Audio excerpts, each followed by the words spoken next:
ఎప్పటి నుంచో జానపదాలనే నమ్ముకొని బ్రతుకుతున్న వాళ్ళను, ఆ జానపదాలకు జీవం పోసిన వాళ్ళను, ఆ జానపదాలతోనే బ్రతుకును కొనసాగిస్తున్న వాళ్ళను పక్కన పెట్టేశారు అనే ఒక డిస్కషను నేను ఒక కళాకారుడి నోటి నుండి విన్నాను.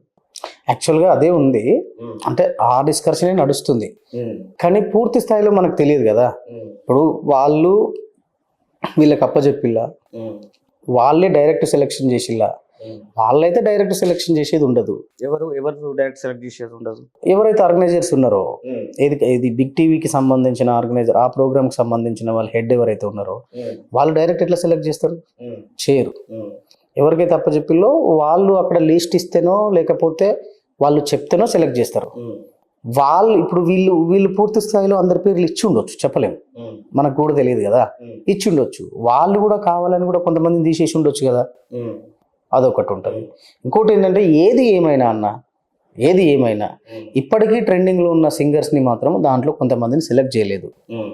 అది ఖచ్చితంగా ఏమైపోయిందనంటే అందరి దృష్టిలో ఒక నిరాశ అయితే మిగిలిపోయింది. హ్మ్. ఆ ప్రోగ్రామ్ అనేది ఫస్ట్ టైమ్ జరుగుతున్న ప్రోగ్రామ్ చాలా మంచి ప్రోగ్రామ్ వాస్తవానికి. హ్మ్. నేను ముందే చెప్పినా గదా!